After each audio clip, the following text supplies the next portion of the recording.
everyone? Welcome back to Brant Murphy Garage. Today, I was thinking about giving you a little rundown on the engine here. For those of you who haven't been following me on other social media, and I also know I have received quite a few followers since I stopped making YouTube videos. So for those of you who don't know, this is what my build is. You see, this car started out its life as a 1983 Trans Am. It was a 305 cubic inch crossfire injection engine, 4-speed automatic, 308 limited slip rear end. When I got her, she had about 75,000 original miles on it, and I have the documentation to prove it. So in the first few months while I had the car, I just went in and did basic maintenance stuff. Sway bar bushings, end links, stuff like that. Just small maintenance stuff, some brake stuff. I really don't think there's much else I really did to get it running and driving, because it was driving the day that I bought it. So I just did some stuff to fix the suspension, did a little bit of brake stuff, and that was about it. And then I drove the car for a few months. I took it to the drag strip a couple of times. My first run with the car in stock form was a 1603. My second run, I made a 16.0, and then after that I was like, okay, that's probably the best I'm ever going to get. Time to start doing upgrades. So then I built the engine, and I was building it to be a crossfire injection engine. I wanted to keep it as a crossfire injection. Long story short with that, something went wrong in the crossfire injection harness, or the ECM. Something went wrong. I lost pulse in my injectors, and it was just flooding the engine with cones of fuel out of the throttle bodies. And after days of trying to get that fixed, I couldn't, and I decided to rip it off. So I ripped the crossfire injection system off, I ripped the wiring harness out, I ripped the ECM out, and this is right after I built the engine. And I noticed one of the comp cam lifters that I had in the engine with the new cam was sitting further down in the bore than the others, and come to find out, the lifter had mushroomed and it had started to wipe the cam lobe. So that's when I decided to go ahead and change the cam out. And since I was already had the intake off to switch over to carburation, I figured why not. And that is where we end up today with this bad boy right here. So when I pulled the engine originally, I had it bored and clearanced. So it is running a 400 crank, so 3.75 stroke crank, 30 over pistons, making this a 334 cubic inch small block Chevy. Other things I did with the block is I got my die grinder out, got all the casting slag off of it, worked the oil drains in there, opened them up a little bit more so oil would flow better. I pulled the original oil pump out. The pump didn't look that bad, so I put a 60 PSI spring in there, so this thing runs about 60 PSI of oil pressure, which is really good. It has a double roller timing chain in it. The camshaft is a Summit Racing 1784 flat tappet cam, Chevrolet Performance lifters. The heads are the original 416 heads, but the casting of the heads and the valves are about the only thing left stock on these heads. I poured and polished the heads myself, upgraded Beehive valve springs, screw-in studs. I'm running the Summit Racing roller tip rockers, 1.5 ratio.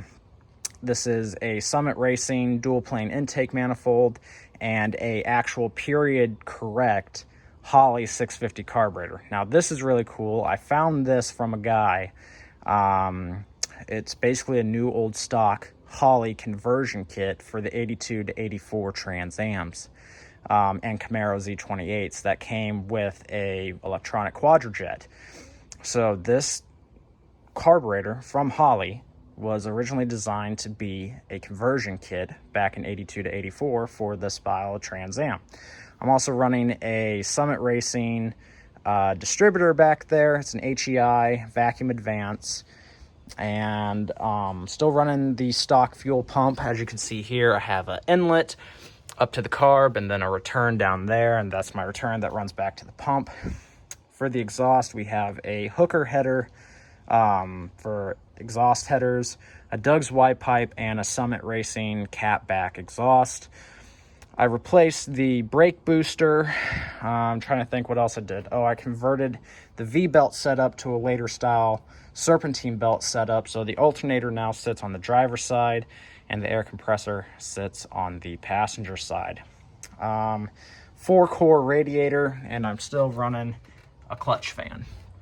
Other than that, the car is basically how it was. I haven't really done much else with it since, except upgraded the shocks and the struts. I'm planning on eventually getting a 9-bolt rear end for the car. And I do want to convert it over to a manual transmission. But that is the build so far on the vehicle. Oh, I should mention that this thing got bumped from about 9.5 to 1 compression when it was stock to about 10 to 1 is what we're running at right now. I also swapped out my original gauge cluster for an 8,000, see if it'll focus, 8,000 RPM tach and an 80 PSI oil gauge.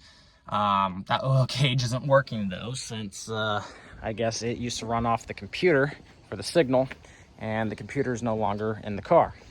I also got these later style wheels off of a Formula Firebird. You can see it's WS6. This is actually a WS7 car. What a WS7 is the same thing as a WS6 with the better handling package, except it has drum brakes on the back. As you can see, I still have the original T-top bag too. But yeah, I'll go ahead and fire it off again, and we'll give it a couple revs, let you listen to it, and then we'll go ahead and conclude the video. All right, so you know I'm not messing with you. I'm not even going to touch the accelerator.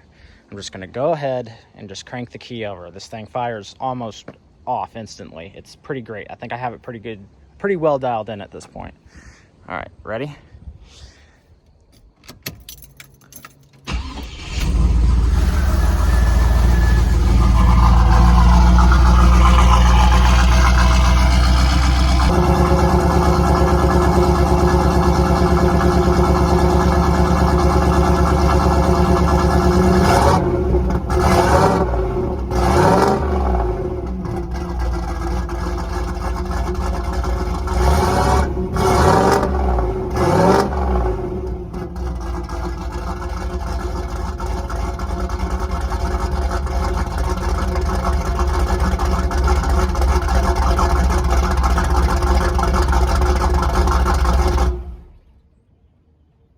Honestly, I'll say I don't think that's too bad for a little garage budget build. I'm planning on hopefully getting to the track before the season runs out, but we are mid-November, so I don't know. I don't know how much more time there's going to be. That might have to wait till spring. So I may just drive it around and enjoy it for what's left of the year at this point before throwing it back here in the cave where it's going to hibernate. But I'm pretty happy with it. So if you like this video, why don't you go ahead and give me a thumbs up if you thought it was good. If you're not subscribed here yet, go ahead and hit that subscribe button. If you want to see my stuff as soon as it comes out, hit that little notification bell. Yeah, stick around. We have way more Trans Am content coming out, and hopefully some other stuff here soon too. So thank you so much for watching. I'll catch you in the next one.